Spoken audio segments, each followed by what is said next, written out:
Hoje vamos conversar um pouco a respeito da vitamina B12. A vitamina B12 é necessária para o sistema nervoso saudável e células sanguíneas saudáveis também. A melhor maneira de se obter a vitamina B12 é através de sua dieta. Essa importante vitamina é encontrada em carne, peixe, aves e produtos lácteos. Se você não comer o suficiente desses alimentos, você poderá passar a ter uma deficiência de B12 no seu corpo. Cereais matinais e barras energéticas podem também estar sendo enriquecidos com B12.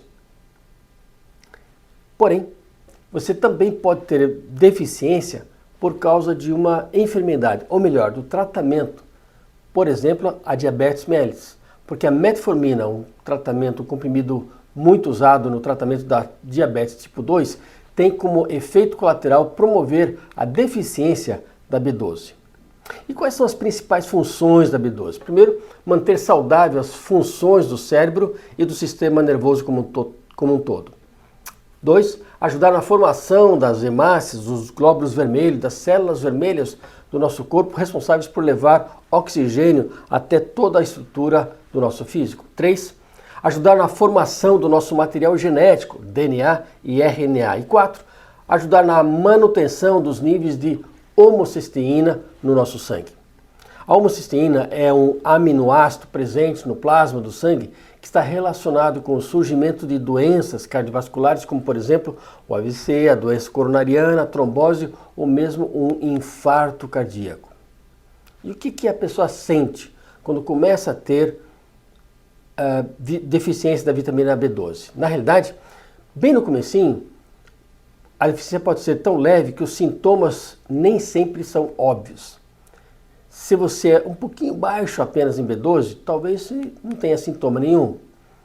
Porém, na medida em que a deficiência cresce, ou seja, diminui ainda mais a presença da vitamina B12 no seu corpo, você começa a ter cansaço, fraqueza muscular, anemia, perda de apetite, problemas intestinais, perda de peso, danos nervosos e, consequentemente, desempenho na sua atividade física, desempenho atlético e também na forma de raciocinar ou mesmo da memória.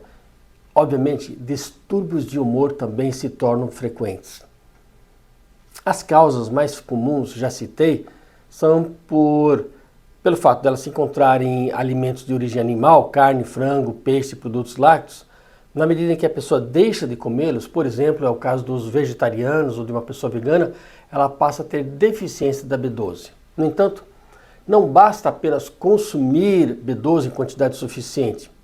Seu corpo também precisa ser capaz de absorvê-lo da mesma forma eficiente. Como eu já disse, certos medicamentos podem tornar mais difícil para o seu corpo absorver a B12. A metformina, no caso do diabetes tipo 2, mas também a famotidina, o omeprazol, o lansoprazole, que são muito usados na questão de acidez gástrica, ou ainda em alguns casos antibióticos, como por exemplo o clorafenicol. Outra causa da deficiência da vitamina B12 é a falta da oferta de um fator chamado fator intrínseco, FI, ou na sigla em inglês IF. Uma proteína criada pelas células do seu estômago. Essas células do estômago podem ser vulneráveis ao ataque do sistema imunológico. Isso pode criar uma queda na produção desse fator intrínseco, dessas células chamadas fator intrínseco ou FI. Por isso, o estresse constante e intenso que afeta a nossa imunidade pode levar à deficiência da B12. Uma pessoa constantemente estressada tende a ter diminuição de vitamina B12 no corpo.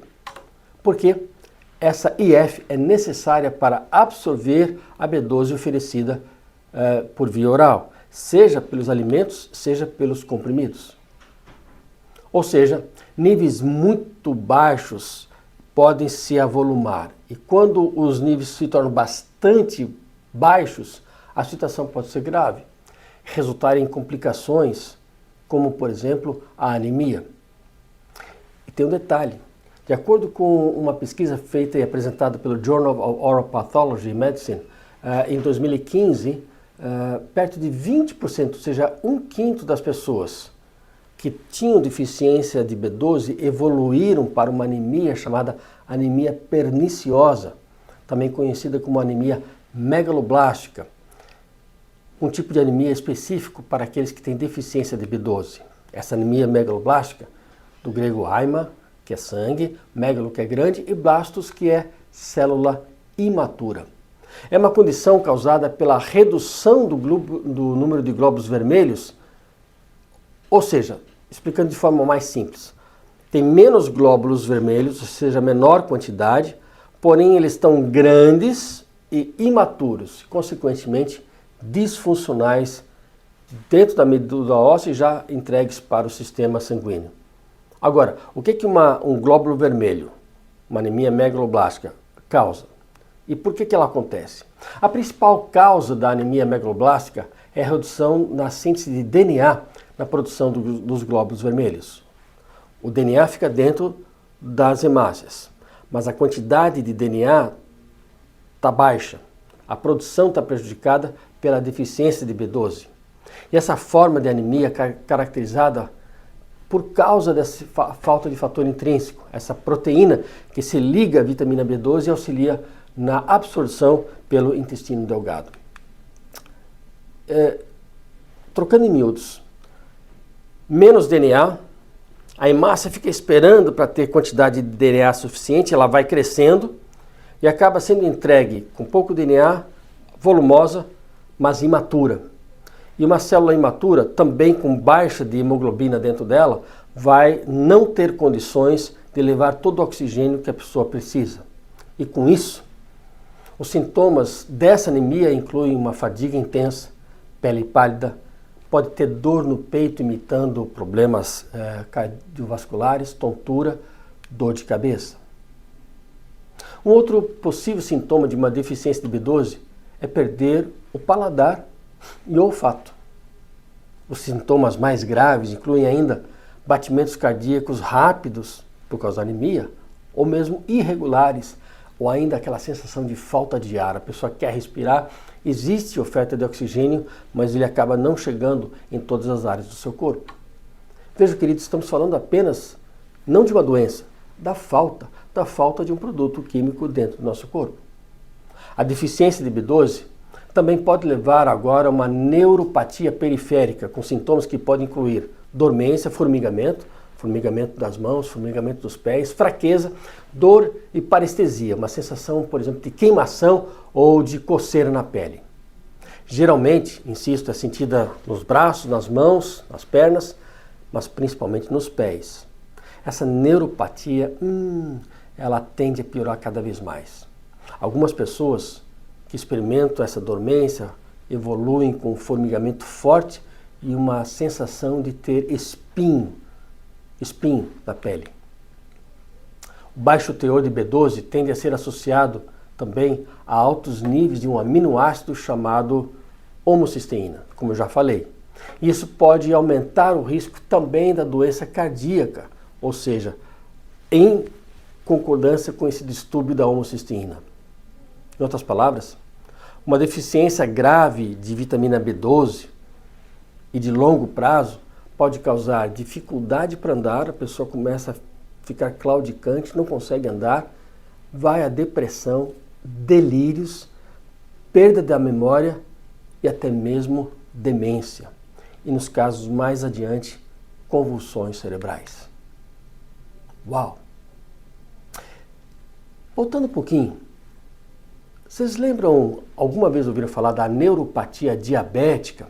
Pois é, a neuropatia da B12 é muito parecida. Você sabe, uma das complicações potenciais do diabetes mellitus é a neuropatia.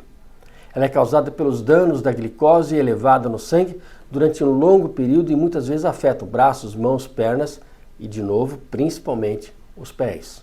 A neuropatia também pode afetar o sistema gastrointestinal. A deficiência prolongada dessa vitamina também imita o problema da diabetes. Ela pode provocar a mesma neuropatia. Você passa a ter não um pé diabético, mas um pé por deficiência de B12. E isso não deve ser ignorado. No caso da diabetes, muitas vezes, a coisa evolui num tal grau que o pé precisa ser amputado. Na B12, isso também pode acontecer. Por isso, se você tiver qualquer um desses sintomas de deficiência de B12, por mais leves que sejam, consulte um profissional da saúde. Faça sua consulta imediatamente e corrija os níveis da sua vitamina B12. O tratamento é fácil e rápido. Um abraço.